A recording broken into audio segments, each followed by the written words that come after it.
Estamos iniciando esta tercera jornada de nuestra tercera cumbre internacional de procuradores y fiscales ambientales. Hemos tenido un par de días de trabajo intensos, muy fructíferos, y seguramente este no será la excepción. Y bueno, pues tengo el gusto, tenemos el honor de iniciar muy bien el día de hoy con la presentación, con la presencia de la doctora Julia Carabias. La verdad es que para mí, sabemos la agenda tan complicada que tiene, doctora, y es un gusto, un honor. Me voy a permitir simplemente dar algunos cuantos elementos curriculares. La doctora Carabias es muy conocida en el medio. Es maestra en ciencias, egresada de la Facultad de Ciencias de la UNAM. Ha impartido cursos y dirigido tesis tanto en la Facultad de Ciencias como en diversas instituciones de investigación y educación superior en materia de botánica, ecología, manejo de recursos, restauración ecológica y conservación. Su trabajo de investigación se ha centrado en diversos temas ambientales, en particular en la regeneración de selvas tropicales, restauración ambiental, manejo de recursos naturales, ecología y sistemas productivos, cuentas patrimoniales, cambio global, pobreza y medio ambiente y política ambiental. Sobre esta base ha producido numerosos artículos científicos y ha sido coautora de varios libros. Fue presidenta del Instituto Nacional de Ecología, titular de la Secretaría de Medio Ambiente, Recursos Naturales y Pesca, miembro de la Comisión sobre los Países en Desarrollo y el Cambio Global y presidencia del Panel Técnico Científico del Fondo Mundial Ambiental, conocido como Fondo GEF, y miembro del panel de alto nivel sobre sostenibilidad global del Secretariado General de Naciones Unidas.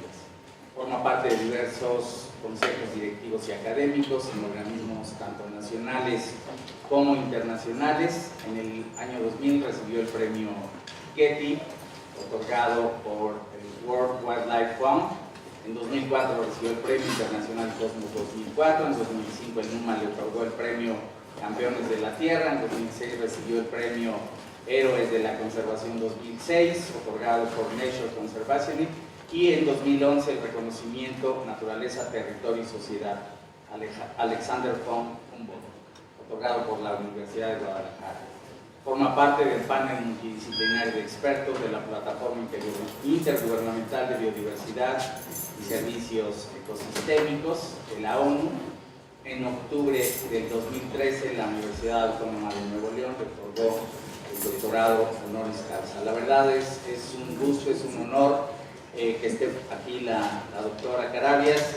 Ha sido un honor trabajar también en el equipo en aquel momento cuando estuvimos desde la Profepa compartiendo retos y responsabilidades en un periodo muy fructífero, y seguramente, y bueno, también destacar que la doctora Carabias es una aliada cada que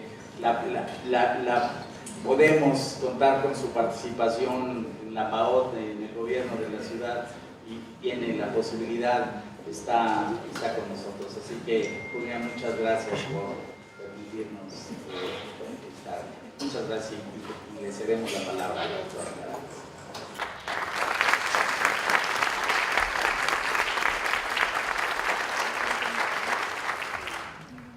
Muchísimas gracias y muy buenos días a todos. Miguel Ángel, te agradezco mucho la presentación, siempre con mucho cariño, muchos buenos recuerdos, pero para mí igual el reconocimiento hacia ti, hacia tu trabajo, y como muchos compañeros están en esta sala, pues comprometidos con México, desde la trinchera que cada quien podamos, que es en este caso los temas del medio ambiente, y ustedes el caso de esta suma con los temas del derecho. Creo que es uno de los temas de gran urgencia, de dar ya brincos, no pasos. Tenemos que avanzar con una enorme velocidad en estos temas, tanto en la consolidación de todo un sistema jurídico como en la aplicación de la ley. Y a la par de otros temas de las políticas ambientales que hoy lamento porque compartamos muchos de nosotros una preocupación en que sentimos que ni siquiera los pasos van claros, ya no digamos los tiempos que tenemos que dar. No puedo decir que estamos perdiendo la batalla, pero sí tengo que expresar una enorme preocupación porque la lentitud de cómo van las cosas en general en el mundo y en particular en México no lo veo del todo claro. Y eso es parte de las cosas que yo quisiera en la charla del día de hoy comentar. Partiría de dos grandes principios para después, acotados por estos principios, hacer una presentación que preparé ayudada de un PowerPoint para tratar de ser más clara y terminar con una serie de reflexiones con ustedes, quiera preguntas, comentarios, como quieran, y trataré de dejar un tiempo para ello. Los principios a los cuales me quiero referir uno de ellos es que todos los seres humanos, pienso yo, deben de tener derecho a un medio ambiente sano para su desarrollo y su bienestar, y afortunadamente México tiene eso en su Constitución. Eso es un derecho constitucional al que tenemos los mexicanos. Creo que debería ser un derecho de todos los humanos. Pero también considero que los seres humanos no tienen el derecho de interrumpir los procesos evolutivos de la vida que han sido gestados por más de 4.000 millones de años y que en los últimos 10.000 años han estado estables en las condiciones que el planeta tiene por su situación biofísica, físico-química. Y esa alteración está ocurriendo ahora, en un proceso que, si bien la vida, cuando empezó a expresarse en el planeta, fue modificando las propias condiciones físicas y químicas del planeta, como el oxígeno, por ejemplo, antes, hoy lo estamos haciendo en procesos que están siendo tan cortos que no hay ninguna posibilidad de diversificar nuevamente los procesos evolutivos, sino lo que estamos haciendo es cerrarlos, interrumpirlos, erosionarlos, aniquilarlos, y la extinción es para siempre. Y pienso también que los derechos del individuo pues no pueden estar más allá de los derechos de otro individuo. Entonces, con ese proceso acotado hay que poder funcionar, y yo creo que no hay ninguna receta de cocina de cómo debe de lograrse un medio ambiente sano para el desarrollo de la humanidad, pero si tomamos en cuenta los otros dos grandes principios, que no vale atentar los derechos del prójimo y tampoco interrumpir los procesos evolutivos de la vida, sí vamos acotando la forma en que podemos proceder y operar. Y yo creo que es ahí donde una herramienta indispensable, que lamentablemente no la tenemos suficientemente aceitada en nuestro país, es el conocimiento científico. El conocimiento científico es una de las herramientas clave que nos va a permitir decir en estos procesos acotados por ciertos principios cómo es que la sociedad puede desarrollarse.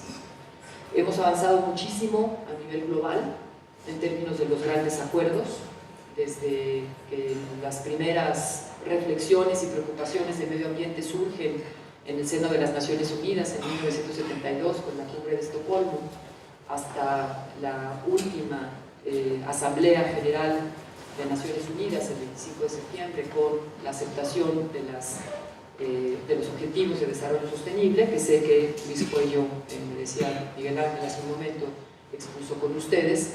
En ese tránsito de todos estos años han habido cambios muy sustantivos y hemos evolucionado en todos los países.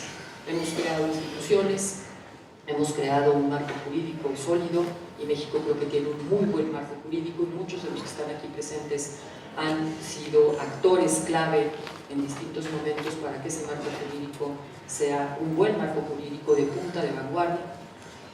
tenemos una sociedad organizada, a veces más organizada que otros momentos, a veces más activa que otros momentos, a veces más hablante que otros momentos que está muy callada, como ahora, y tenemos un montón de políticas y de instrumentos que se desprenden de esas políticas, que han sido parte de toda esta consolidación de enfrentar el tema del medio ambiente. Sin embargo, yo creo que nos están faltando todavía grandes aspectos, y creo que en un recinto como este, que es la Universidad Nacional Autónoma de México, la Facultad de Derecho, con posibilidades de personas que estamos de distintos ámbitos, vale la pena tener esta reflexión. Ustedes, a través de las otras conferencias, han podido hablar mucho más con especialistas en la materia, pero a mí me gustaría traerles algunos elementos que tienen que ver desde otra disciplina. En este caso es desde las ciencias ambientales, desde la ecología, y desde la ciencia particularmente, de cómo nos está costando tanto trabajo lograr embonar el conocimiento que se ha generado en esta toma de decisiones, tanto para las políticas públicas como para la aplicación de la ley. Me baso entonces, y por eso voy a hablar de la pantalla.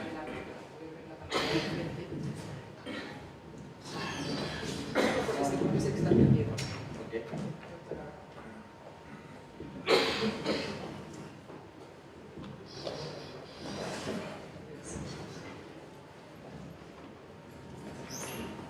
Entonces, este es el tema que quisiera más o menos abordar, cómo la ciencia y la toma de decisiones en el diseño de políticas públicas ambientales, en el marco jurídico regulatorio y su aplicación e interpretación. Es mucho más preocupante de lo que voy a poder lograr, pero pues ojalá y podamos construirlo un poco entre todos.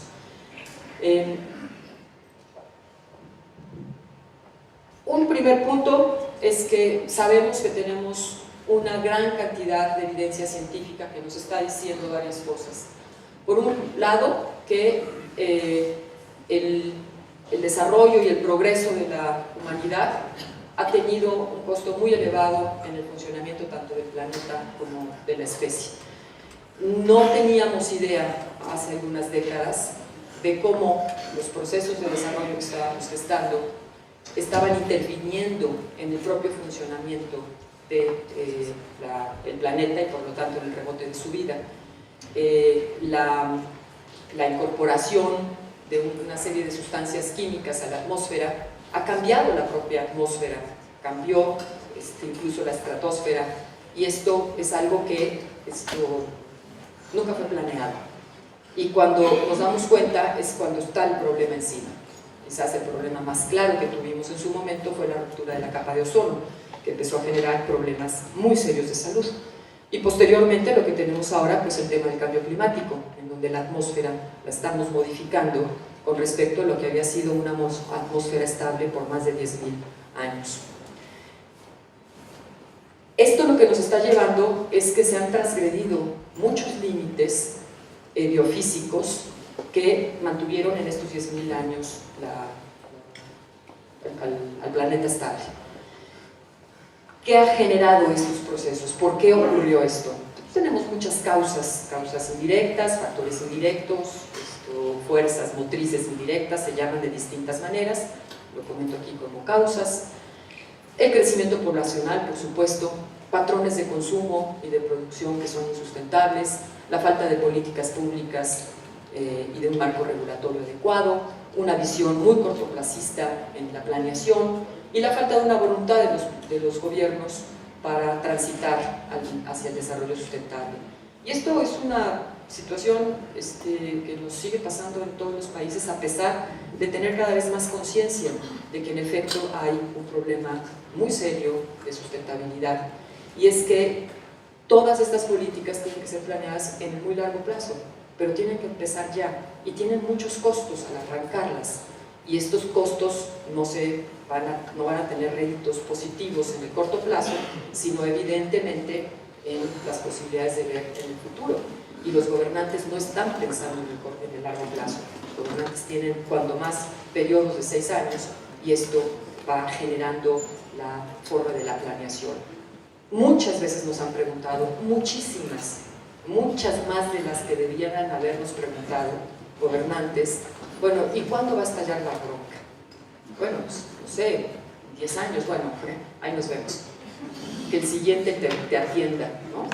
Y este cortoplacismo, o sea, si me estalla mañana, y por eso México reaccionó precisamente con la construcción de la Profepa después de Guadalajara, y estamos reaccionando ante los problemas. Ahí sí ya no había de otra. Pero cuando se trata de ir trazando un camino de largo plazo, con costos, esos costos nadie los quiere asumir. Y eso es un problema en la construcción de la sustentabilidad.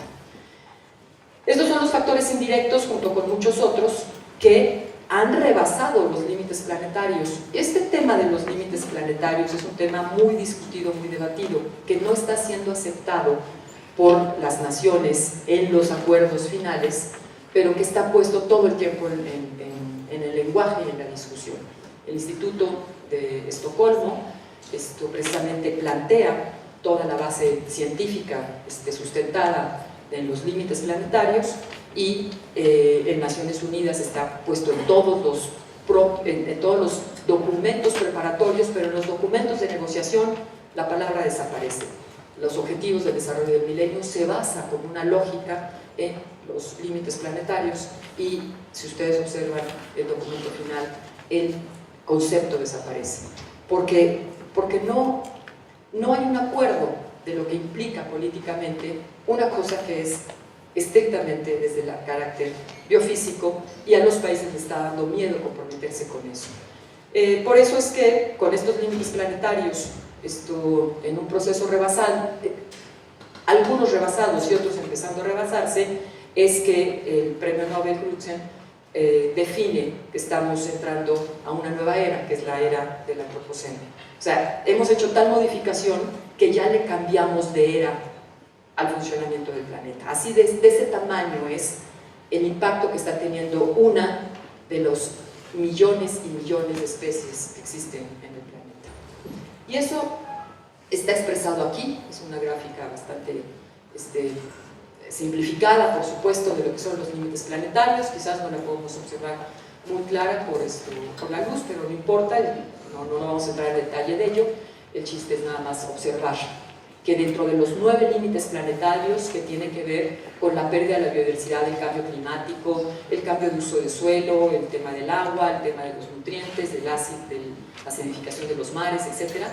Dentro de estos 9 límites planetarios estamos rebasando clarísimamente ya el de la pérdida de la biodiversidad y el tema de nutrientes. Ahí va el de cambio climático, todavía no hemos llegado a rebasarlo del todo, y en los que están en verde es que ahí más o menos la llevamos, pero ahí van todos creciendo. El gran problema que se enfrenta la ciencia para esto, a pesar de que ya lo puede conceptualizar y plantear que estos 9 grandes componentes del funcionamiento del planeta es lo que tenemos que cuidar, que no se salgan como está pasando con esto, es que no sabemos dos cosas. Uno, no podemos medirlos con precisión y no sabemos cuál es el punto de quiebre. ¿Cuántas especies se pueden seguir perdiendo antes de que pase qué? ¿No? De que tengamos un problema muy serio de alimentos, de que tengamos un problema muy serio de salud pública, de que ya no tengamos acceso a materias primas. O sea, esa medición, que quizás puede ser muy claro cuando la pensamos en cambio climático. En cambio climático se definió que los 2 grados centígrados, si rebasamos los 2 grados centígrados, vamos a tener problemas muy serios en términos del funcionamiento de la vida tal y como la conocemos hoy, y fundamentalmente para la especie humana, que se adaptó, que vive, que sus ciudades, que sus actividades productivas, que la forma de vida está en el rango de lo que a lo largo de los últimos 10.000 años ha ocurrido. Si se pasa de 2 grados, que son 2 grados promedio, bueno, es que 2 grados, pues ayer subimos a 13 y hoy estamos a 15 y estamos a todo dar. No, no es eso, son 2 grados promedio. 2 grados promedio implica crecimiento del mar, implica derretimiento de los glaciares, esto implica migración de especies, implica inundaciones, implica más ciclones, implica muchísimas cosas. Esos 2 grados promedio está definido como un valor, pues un poco arbitrario, porque no es que sepamos que el 2.1 colapso y el 1.9 a todo dar. Es un punto de quiebre en el cual los científicos han acordado en el IPCC, miles de científicos, que esos son los rangos. Pero no lo tenemos para los demás. ¿Cuánto aguanta? Sin embargo, tenemos ejemplos muy claros.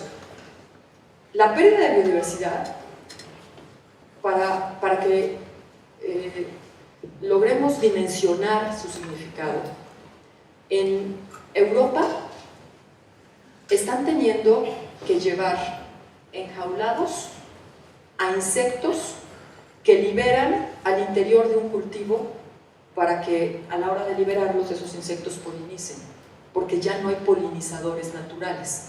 Eso que para nosotros nos parece absolutamente obvio, vamos por el campo y vemos un campo de cultivo de lo que sea, de maíz, frijol, calabaza, sorgo, avena, lo que quieran, de aquí a Cuernavaca.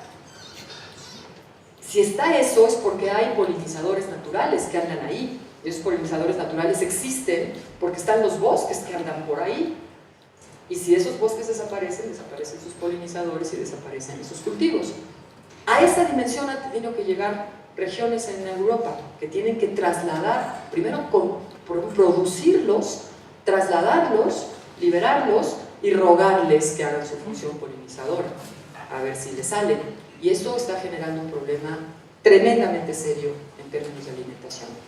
Estoy poniendo un ejemplo de miles o de millones o de cientos de millones de ejemplos que puede haber en términos de la interacción de la biodiversidad.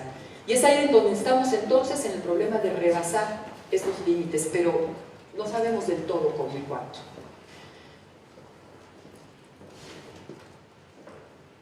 La deforestación es la causa principal de la pérdida de la biodiversidad. Ustedes pueden observar la zona tropical en verde, el más intenso, que es la que más deforestación provoca, y esa zona tropical es la que alberga al 70% de las especies del mundo. Entre los trópicos se encuentra la mayor parte de la biodiversidad. Por eso México es un país megadiverso. Sin embargo, esa deforestación está ocurriendo, como decía hace un momento, fundamentalmente en el trópico, y dentro del trópico fundamentalmente en América Latina. Ahí está México, estoy reprobada por mi nuevo ejercicio de manejo de control. Ahí está México, entre los primeros países de pérdida de la biodiversidad.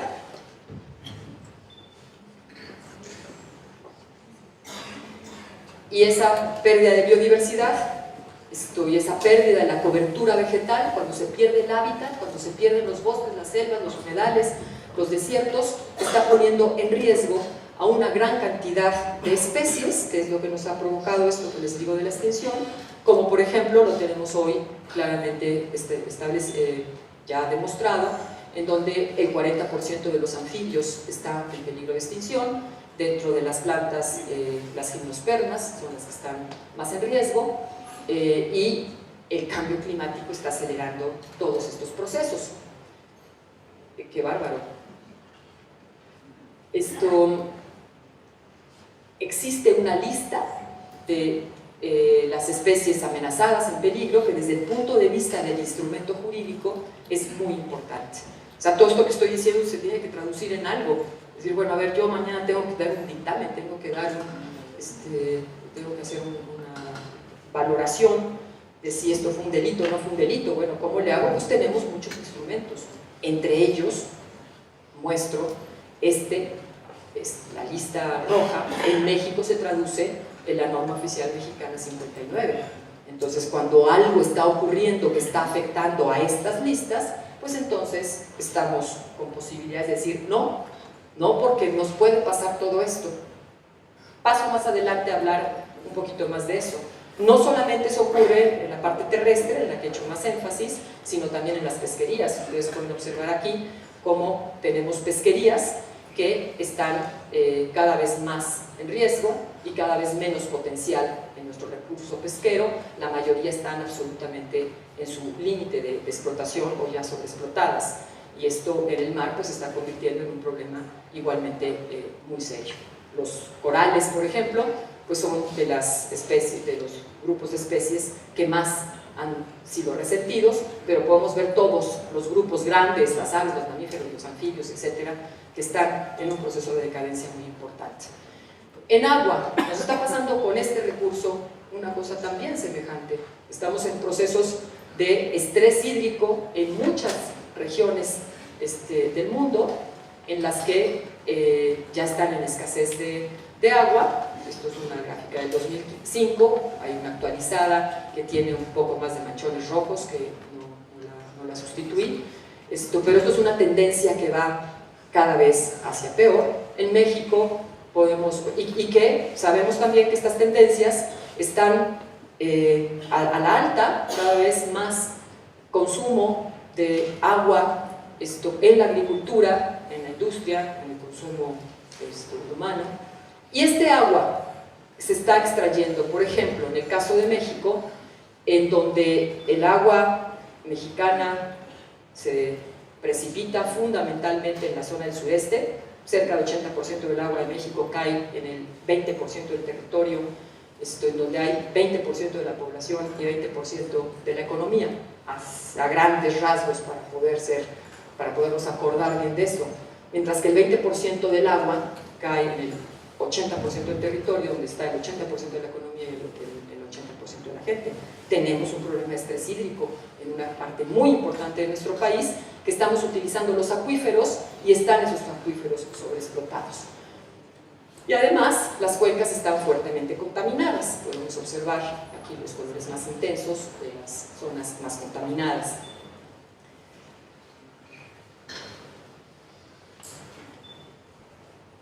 Cambio climático, a muy grandes rasgos, lo acabamos de comentar, pero algunos elementos de cambio climático. Hoy la ciencia nos ha demostrado que la acumulación del dióxido de carbono se está reflejando perfectamente en el incremento de la temperatura.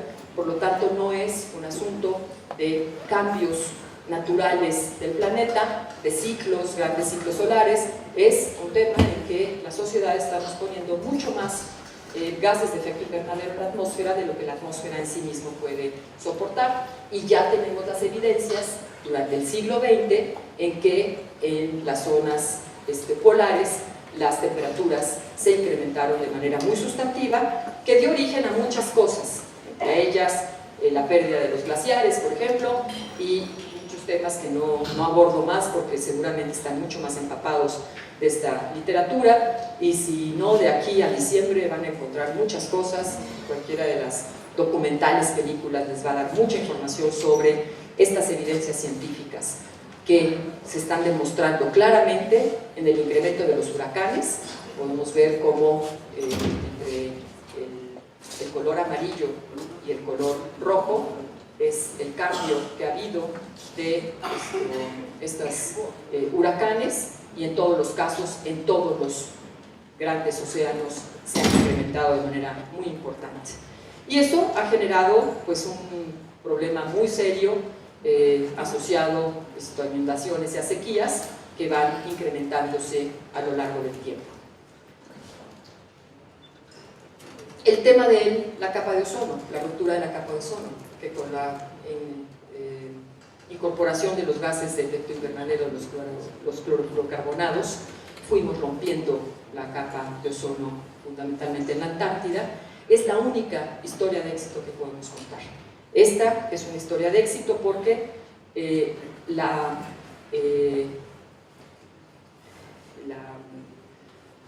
generación de estos clorofluorocarbonados ha disminuido. Estas sustancias que agotan la capa de ozono han disminuido y ha permitido entonces que se empiece a cicatrizar y se va a revertir. Y esto por lo menos nos da una luz de decir, ay caray, entonces sí se puede hasta revertir estos grandes procesos. Lo único que es irreversible es la pérdida de la vida, pero los procesos físico-químicos son reversibles. ¿Qué pasó aquí? Aquí hubo un instrumento que se aplicó y fue, uno, el protocolo de Montreal, que se convirtió en un instrumento de un fondo monetario que subsidió a la reconversión de refrigeradores y de los aires acondicionados. Las empresas se metieron en la reconversión tecnológica, vieron un gran negocio e hicieron un gran negocio, porque se vendió otra vez todos los refrigeradores subsidiados, tanto para el público como para los productores, y el tema se resolvió. O sea, sí podemos resolver las cosas, pero los instrumentos se tienen que utilizar de manera adecuada. En resumidas cuentas, lo que estamos diciendo es que si este fuera una gráfica demasiado esquemática, poco científica, ojalá y tengamos datos para que esta sea una gráfica que resulte de un índice de muchas variables. Es un esquema, es un modelito. Si esta es la capacidad del planeta, nos fuimos así y ya la rebasamos. Esta es la imagen a lo que se le llama la huella ecológica, muy debatible, pero muy clara para poder transmitir este problema. Esta huella ecológica la podemos observar de manera bien diferente entre los distintos continentes. Observen la huella ecológica de América del Norte y la huella ecológica de Asia y el Pacífico. Aquí hay otro componente que entonces no van bien las cosas, porque si la atmósfera y el planeta es de todos o no es de todos, tenemos todos el mismo derecho del desarrollo, por eso inicié con ese principio, un medio ambiente sano para el desarrollo y el bienestar para todos los ciudadanos del planeta. Con esto aquí hay un principio de desigualdades, que es el segundo principio al que me refería. El derecho de uno no puede atentar contra el derecho de otro. Bueno, ¿qué está pasando con lo que está utilizándose aquí contra lo que están utilizando aquí? Y esto está generando un proceso evidentemente de desigualdad y de pobreza. Y esto es algo que tiene que entrarse en las ecuaciones. Otro de los grandes problemas es que todo esto está interconectado y no lo vemos, no lo entendemos interconectado, no lo gestionamos, no armamos los procesos de solución de manera interconectada. Por ejemplo, el cambio de uso del suelo al que me referí genera problemas de cambio climático, porque la pérdida de la cobertura vegetal pues libera el dióxido de carbono y deja de atrapar el dióxido de carbono. Pero además eso está evidentemente conectado con la pérdida de biodiversidad, y la pérdida de biodiversidad también está conectada con el cambio climático y con la pérdida del agua, el cambio de uso del suelo, lo cual genera una degradación del suelo, y todas estas interacciones nos pasan de noche, porque unas se tramitan en una ventanilla, otras en otra, una tiene un instrumento, otra tiene una ley, esta ley no se habla con esta, etcétera, etcétera. Aquí no estamos logrando un proceso de integración de nuestras políticas ni nuestros instrumentos jurídicos de manera suficiente. Peor aún, mucho más complejo todavía, lo que no estamos contemplando ni se nos pasa por la cabeza cuando estamos haciendo la gestión puntual.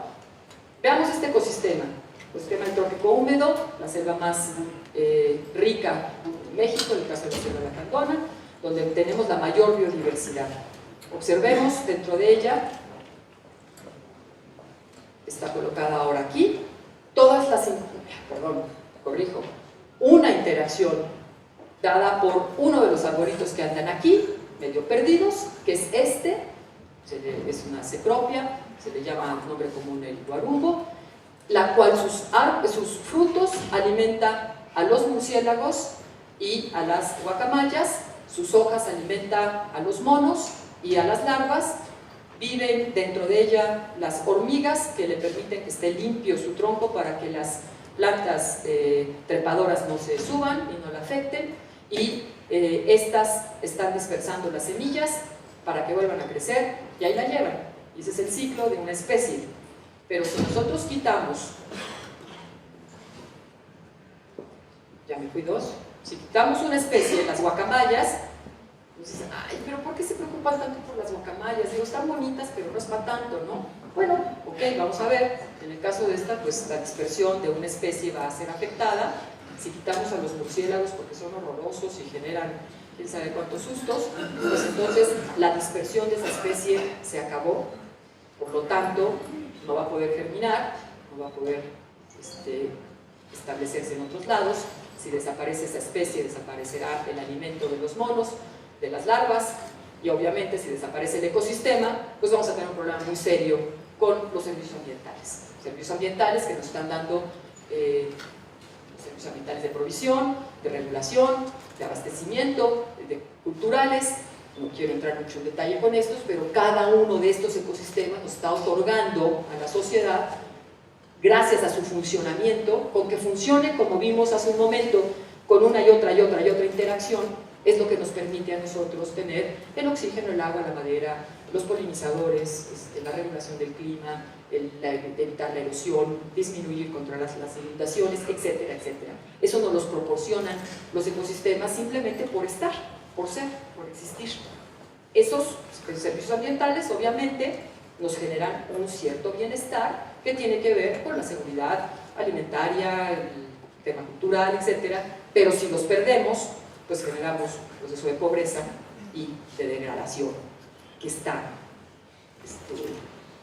como círculo vicioso. Más pobreza, más degradación, más pobreza. México es uno de los países más ricos en biodiversidad. Estamos en el primer lugar en ciertos grupos, en el segundo, y tercer y cuarto lugar en otros. En conjunto estamos en el cuarto nivel de la biodiversidad. Y tenemos todos los ecosistemas en un territorio muy pequeñito, relativo a otros, que tiene todos los ecosistemas que existen en el mundo, excepto los más extremos fríos, que son las tundras y las taigas de los polos. Este tipo de ecosistemas los tienen igualito China, nada más que en 8 veces más el territorio. Y observen cómo estamos perdiendo. Esto no tiene un dato de cambio, son las series de INEGI que están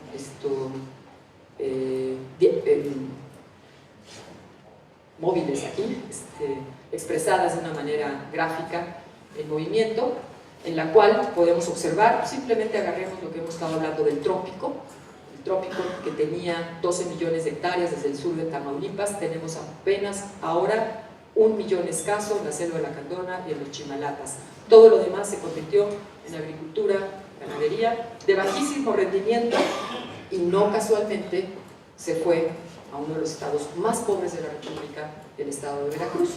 Esto no utilizó su recurso natural y se fue hacia procesos de degradación y de profunda pobreza. Y así podríamos ir analizando cada uno de los ecosistemas. Observen simplemente toda la parte del eje neovolcánico, el proceso de degradación tan intenso que hemos hecho. Esto no se está frenando. Tenemos activamente 20 años de políticas, instituciones, de leyes, de aplicación de la ley, de instrumentos. No lo estamos frenando. Este proceso en las estadísticas aparece que ahí la llevamos, pero lamentablemente esas estadísticas están utilizando una trampa, que es, estamos reforestando y estamos deforestando. ¿Cuál es la tasa neta? Eso no tiene nada que ver, son contabilidades diferentes. Qué bueno que se está reforestando, pero no se puede restar de lo que se está deforestando, porque se deforestan los ecosistemas naturales con sus servicios ambientales y su biodiversidad, y se reforestan con 4 o 5 plantas que no tienen nada que ver con el ecosistema original, ni en sus servicios ambientales, ni en las interacciones que acabamos de mencionar, y estamos perdiendo lo que no tenemos simplemente ni idea. Y además en esas reforestaciones se están metiendo plantaciones como la palma africana, que por favor es un atentado, y eso no puede pensarse que está nivelando el proceso de deforestación. Son contabilidades que no se están poniendo juntas, pero que ayudan mucho a decir que ahí la llevamos. Veamos el caso concreto de problemas que nos estamos topando todo el tiempo en este asunto de la ahora aplicación de la ley. Está la cuenca binacional de Usumacinta, está ubicada en una poligonal que son 7 millones de hectáreas, que es equivalente a un país como Panamá, y ustedes pueden observar el manchón verde que existe ahí. Todo lo demás está muy alterado, muy deforestado. Ese manchón verde es el mismo que les comenté antes de la selva lacandona, gracias a las reservas de Montes Azules y de Lacantún y sus zonas circundantes profundamente alteradas. Pueden observar el cambio de lo que existe en una imagen de satélite entre Montes Azules y Lacantún, que son dos reservas, áreas naturales protegidas, y la zona que los circunda de los ejidos profundamente deteriorada. Cuando en estos sitios, además, Montes Azules, vienen procesos de ilícitos de invasiones, entonces empezamos a perder esa capacidad que tiene este espacio de albergar la biodiversidad y de tener los servicios ambientales que prestan. Y observen, por ejemplo, lo que ocurre con algunos procesos que hubo al inicio de los años 2000 de las invasiones, en donde al entrar en solamente 5 años, esto se pierde. Si se hubiera, afortunadamente, intervino en su momento la Profepa, y si se hubiera mantenido el ritmo, estaríamos ahorita en este proceso. La velocidad de pérdida es muy rápida cuando empieza a ser ocupada de manera desordenada e ilícita en este tipo de regiones. Así estaba en un punto Montes Azules, perdón, la zona circundante. Esta era la foto en la que he estado enseñándoles, y ahora es el punto que tenemos que detener. Así va la velocidad por procesos de cambio de uso de suelo a través del fuego, que genera obviamente cambio climático, pérdida de la biodiversidad, pero también pérdida de la productividad. Estos suelos están deforestándose a la altura de las riberas, viene el río, crece, se lleva la tierra. Hay un problema en que el desorden completo, no se aplican las normas de cómo deben de estar aquí las guardarrayas, no debe de hacerse una quema nunca a estas horas, que son las 12 del día, tiene que haber gente cuidándola, no hay ni guardarrayas, son las 12, está el fuego, no hay gente, y por supuesto, dimos seguimiento a este incendio, no lo van a notar quizás por la luz, pero todo esto está incendiado por esa hectárea de allí abajo.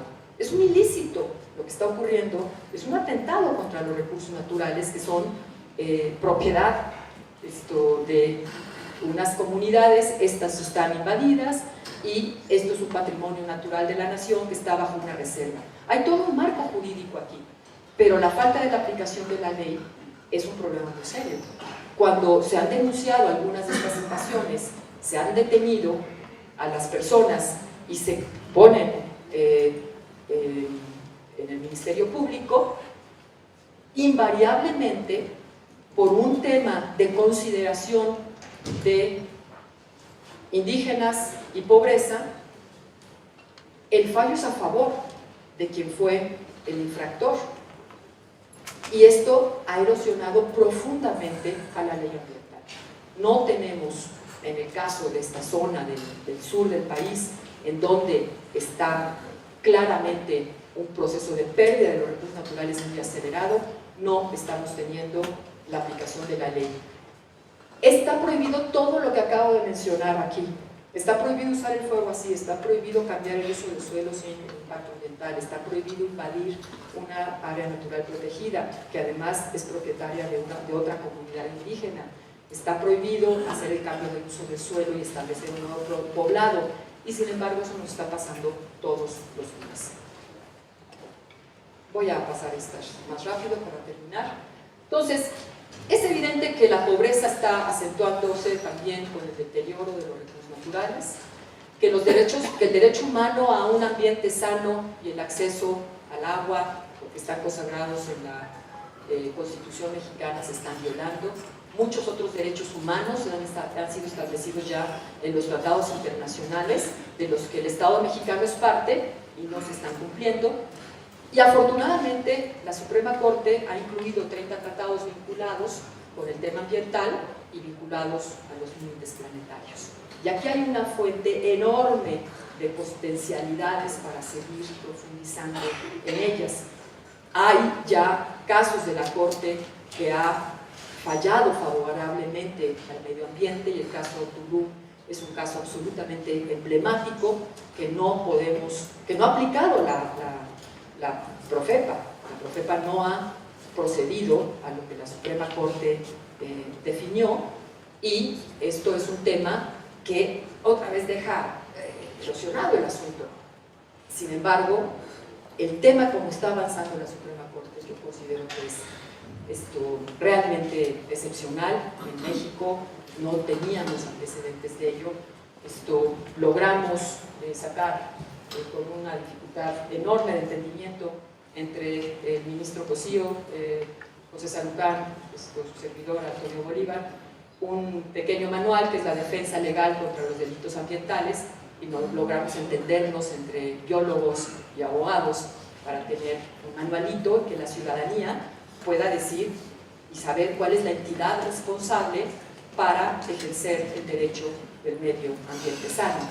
Pues creo que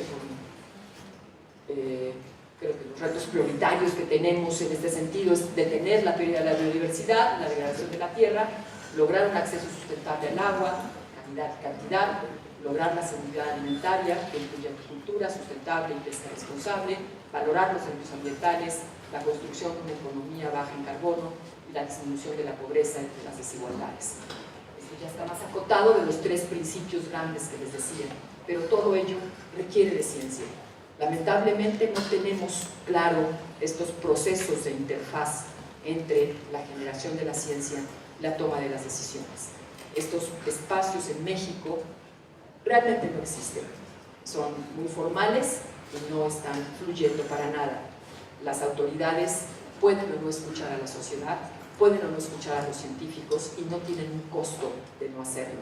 Y eso es algo que en México es indispensable que tengamos que cambiar, porque necesitamos que el conocimiento científico que existe, que falta mucho, como ustedes vieron ahorita, pero que hay mucho más del que se está aplicando, y que el principio precautorio, cuando hay una incertidumbre, pero hay suficientes elementos en todo, como hemos visto, ese principio precautorio es el que debe de regir, y está en nuestra legislación también, porque está en los tratados. Una institución como la CONABIO nos da una cantidad enorme de herramientas para poder tomar decisiones en los momentos de tener que decidir en la aplicación de la ley. Y son todas herramientas que no se están incorporando y utilizando con la potencialidad que tienen, y ojalá como sociedad, como académicos, como las instituciones que también están presentes, encontremos sin miedo ese diálogo, porque lo único que se trata es de construir y trabajar para el país. A las autoridades les da miedo que la ciencia les exhiba. A mí me pasó muchas veces cuando estaba en la Secretaría y pedía un informe técnico, me pedían algunos colaboradores, por favor que no nos salga, no nos vamos a acabar a la prensa, nos van a estar todo el tiempo bombardeando, y de eso se trata, porque la gente tiene que saberlo. Y ese fue el caso concreto, por ejemplo, de los incendios forestales. Los incendios forestales de 1998, que fue la pesadilla con la cual todavía sueño actualmente, es un tema en el cual nos recomendó casi todo el mundo, menos Antonio Azuela, Enrique Provencio, el presidente de la República: no hablen de esto, porque se te va a revertir. Y claro que se me revirtió. Tuve como 10,000 caricaturas de ser una brujita por el país en una escoba incendiando todo México, ¿no? Pero hicimos un cambio bárbaro. Hoy la CONABIO tiene un sistema de teledetección al momento de los puntos de focos de calor que fluyen hacia los estados y hacia las delegaciones para tomar una decisión cuando hay un punto de calor, si es un fuego, en dónde, en un área protegida, en un bosque, etc. Los estados de la República se metieron al tema de los incendios y pudimos poner en el centro que el 90 y tantos % de los incendios son incendios provocados por las personas y particularmente por los procesos agropecuarios. Por eso el arroz autóctono en quema tiene que ser un proceso modificado y logramos meter algunas normas. Ese tipo de ejemplo así de cortillo y chiquito, como lo comento, está lleno para irlo convirtiendo en un nuevo marco jurídico, nuevos instrumentos, una nueva aplicación de las políticas públicas, y surge de conocimiento científico particular. Hay que abrirse más al conocimiento científico y hay que tener menos miedo de lo que digan los científicos. pero también a los científicos hay que obligarles a que lo que digan tenga que ser de calidad, porque de lo contrario podemos meternos en el amarillismo, en decisiones que no estén realmente amparadas en los datos científicos. Con eso lo dejo, y si no sé, supongo que me he excedido de tiempo, pero podemos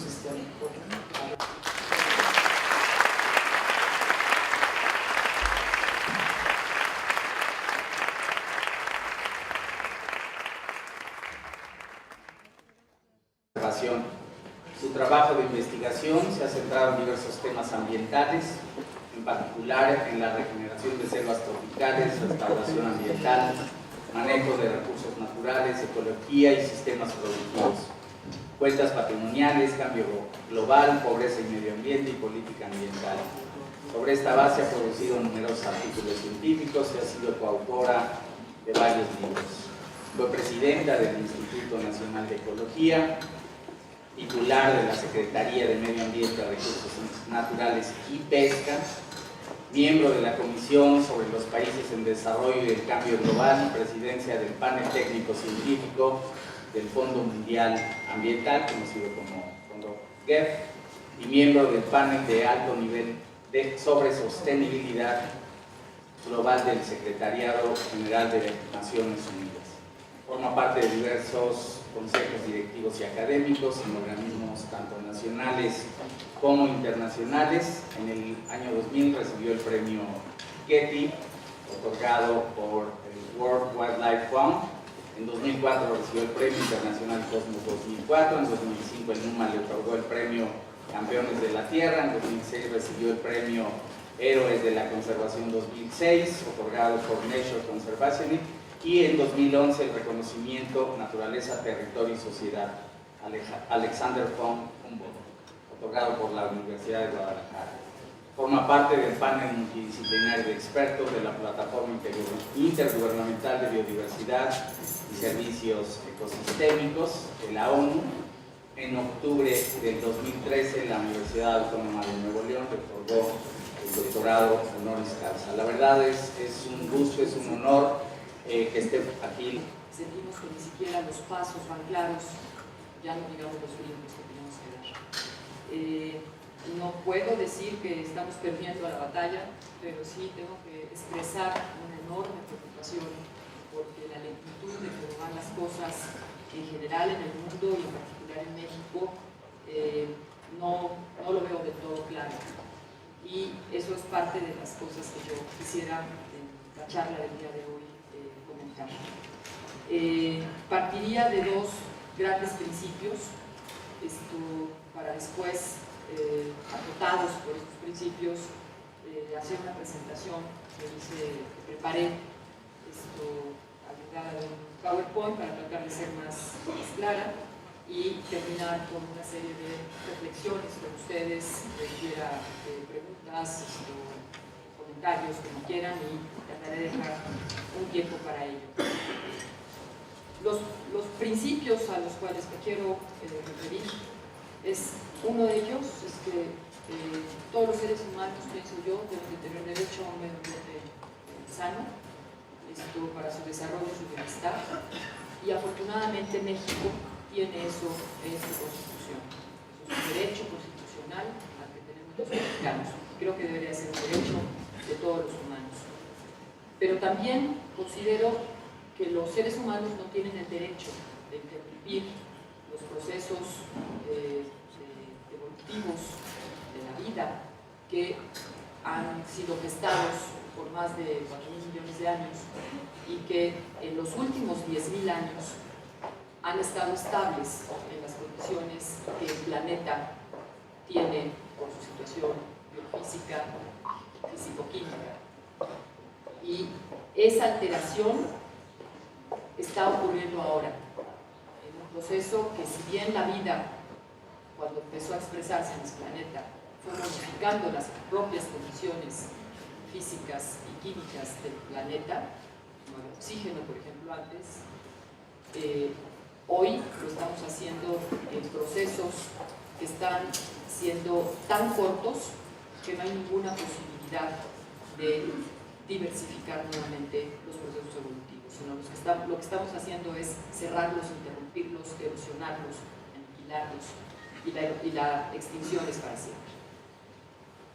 Y pienso también que los derechos del individuo pues no pueden estar más allá de los derechos de otro individuo. Entonces, con ese proceso acotado hay que poder funcionar. Y yo creo que no hay ninguna receta de cocina de cómo debe de lograrse un medio ambiente sano para el desarrollo de la humanidad, pero si tomamos en cuenta los otros dos grandes principios, que no vale atentar los derechos del prójimo y tampoco interrumpir los procesos evolutivos de la vida, sí vamos acotando la forma en que podemos proceder y operar. Y yo creo que es ahí donde una herramienta indispensable, que lamentablemente no la tenemos suficientemente aceitada en nuestro país, es el conocimiento científico. El conocimiento científico es una de las herramientas clave que nos va a permitir decir en estos procesos acotados por ciertos principios cómo es que la sociedad puede desarrollarse. Hemos avanzado muchísimo a nivel global en términos de los grandes acuerdos. La doctora Carabias, ha sido un honor trabajar también en el equipo en aquel momento cuando estuvimos desde la Profepa compartiendo retos y responsabilidades en un periodo muy productivo, y seguramente, bueno, también destacar que la doctora Carabias es una aliada cada que podemos contar con su participación en la PAOT, en el gobierno de la ciudad, y tiene la posibilidad, está con nosotros. Así que, Julia, muchas gracias por permitirnos estar. Muchas gracias y le cedemos la palabra a la doctora Carabias.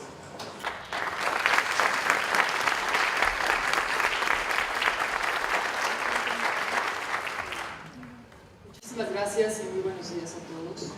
Miguel Ángel, te agradezco mucho la presentación, siempre con mucho cariño, muchos buenos recuerdos, pero para mí igual el reconocimiento hacia ti, hacia tu trabajo, y como muchos compañeros que están en esta sala, pues comprometidos con México, desde la trinchera que cada quien podamos, que es en este caso los temas del medio ambiente, y ustedes el caso de esta suma con los temas del derecho. Creo que es uno de los temas de gran urgencia de dar ya brincos, no pasos. Tenemos que avanzar con una enorme velocidad en estos temas, tanto en la consolidación de todo un sistema jurídico como en la aplicación de la ley, y a la par de otros temas de las políticas ambientales que hoy lamento que compartamos muchos de nosotros una preocupación en que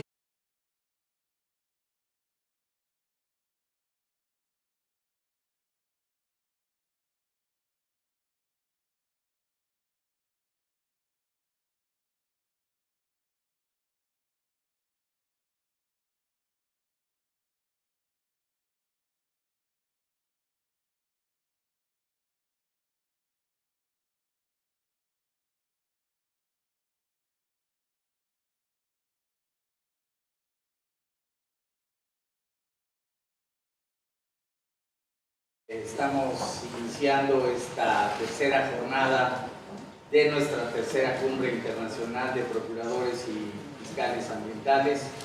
Hemos tenido un par de días de trabajo intensos, muy fructíferos, y seguramente este no será la excepción.